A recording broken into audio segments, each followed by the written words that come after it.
Fala aí, meus conterrâneos e conterrâneas. Aqui quem fala é Isaías Lucas. Tenha uma ótima noite e está começando mais um De Tudo Tem. Então, no vídeo de hoje, pessoal, estaremos dando continuidade aí à nossa história da proclamação da República e eu estaria continuando a segunda parte. Também quero deixar ressaltado que hoje teremos dois vídeos, um com esse tema e o outro lá continuando a nossa história em quadrinhos, comics.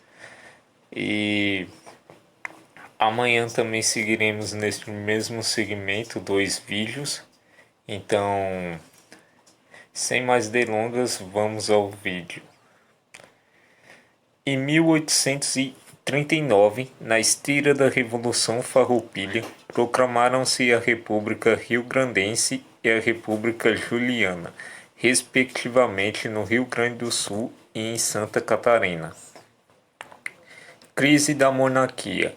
A partir da década de 1870, como consequência da Guerra do Paraguai, também chamada de Guerra da Tríplice Aliança, que durou aí de 1864 a 1870, 6 anos, foi tomando corpo a ideia de alguns setores da elite de alterar o regime político vigente, fatores que influenciaram esse movimento.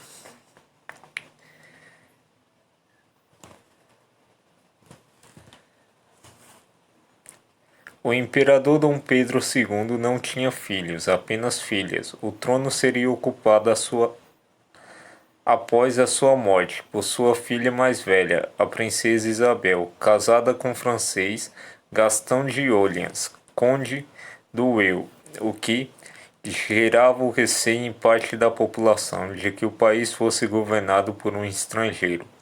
O fato de os negros terem ajudado o exército na Guerra do Paraguai e, quando retornaram ao país, permaneceram como escravos, ou seja, não ganharam alforria.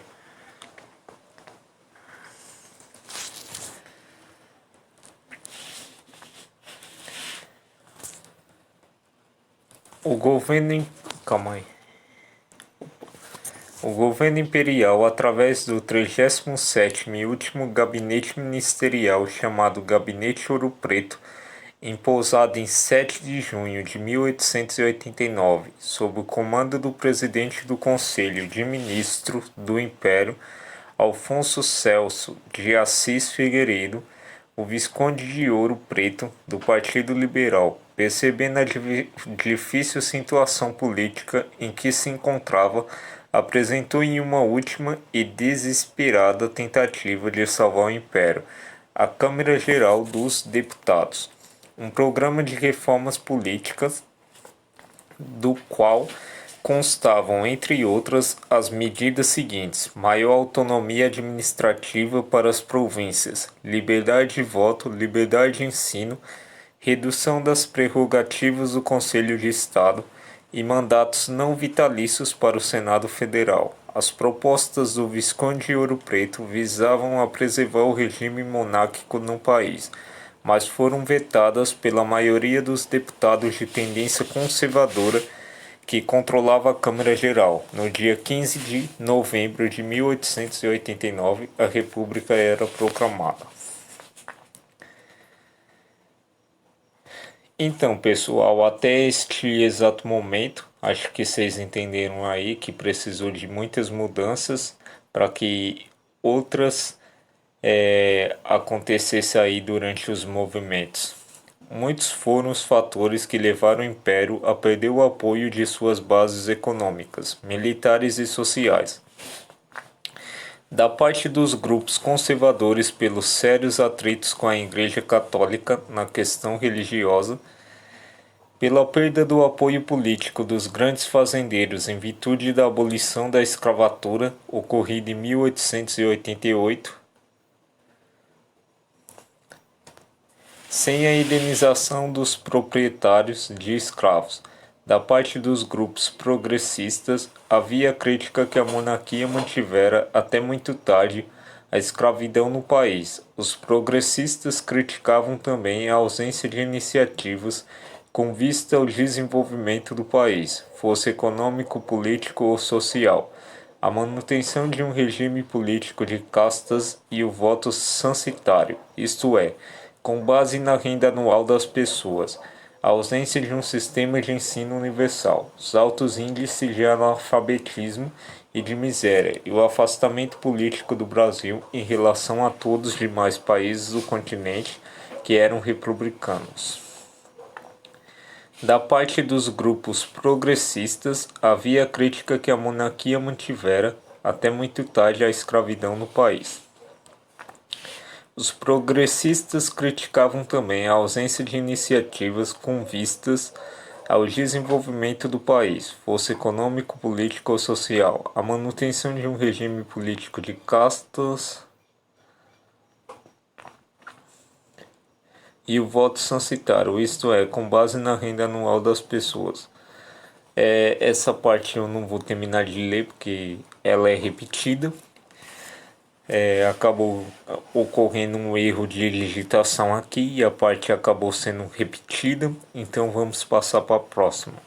Assim, ao mesmo tempo em que a legitimidade imperial decaía, a proposta republicana, percebida como significando um progresso social, ganhava espaço. Entretanto, é importante notar que a legitimidade do imperador era distinta da do regime imperial. Enquanto por um lado a população de modo geral respeitava e gostava de Dom Pedro II, por outro lado tinha cada vez em menor conta o próprio império. Nesse sentido, era voz coerente na época que não haveria um terceiro reinado, ou seja, a monarquia não continuava a existir após o falecimento de Dom Pedro II, seja devido à falta de legitimidade do próprio regime monárquico, seja devido ao repúdio público ao príncipe consorte, marido da princesa Isabel, o francês Conde d'Eu. O conde tinha fama de arrogante, não ouvia bem, falava com sotaque francês e, além de tudo, era dono de cortiços no Rio, pelos quais cobrava aluguéis exorbitantes de gente pobre. Temia-se que, quando Isabel subisse ao trono, ele viesse a ser o governante fato do Brasil. Embora a frase de Aristides Lobo, jornalista e líder republicano paulista, depois feito ministro do governo provisório, o povo assistiu bestializado. A proclamação da República tem entrado para a história. Pesquisas históricas mais recentes têm dado outra versão à aceitação da República entre o povo brasileiro. É o caso da tese defendida por Maria Teresa Chaves de Mello, República Consentida, editora da FGV, Edu 2007. Que indica que a república antes e depois da proclamação era vista popularmente como um regime político que traria o desenvolvimento em sentido amplo para o país.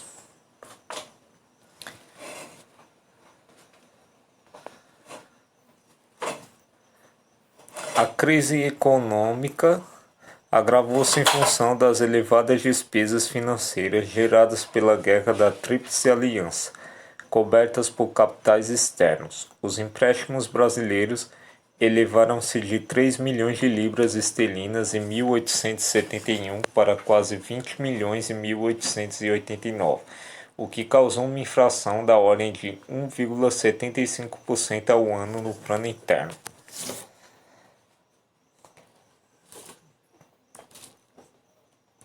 Questão abolicionista.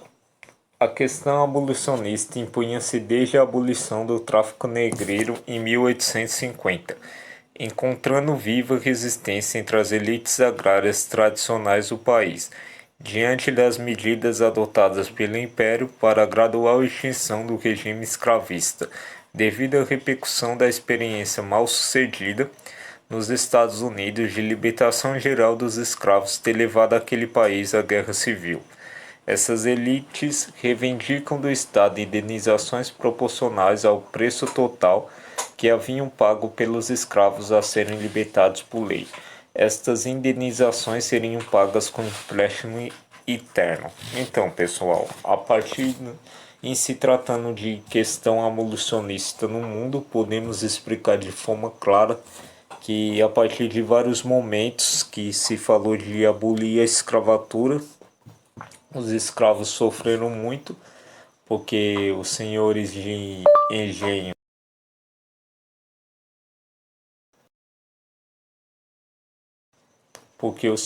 engenho não queriam dar a carta de alforria, e aí eles entravam em conflitos gerais. Então, pessoal, é basicamente isso que eu queria estar mostrando para vocês no primeiro vídeo desta noite. E peço aí para quem não for inscrito, se inscreva no canal, já deixa aquele like para ajudar a família. Compartilha aí os vídeos com os amigos e, mais importante, comentem e me acompanhe aí pelas redes sociais. Um forte abraço aí nos guerreiros e até o próximo vídeo.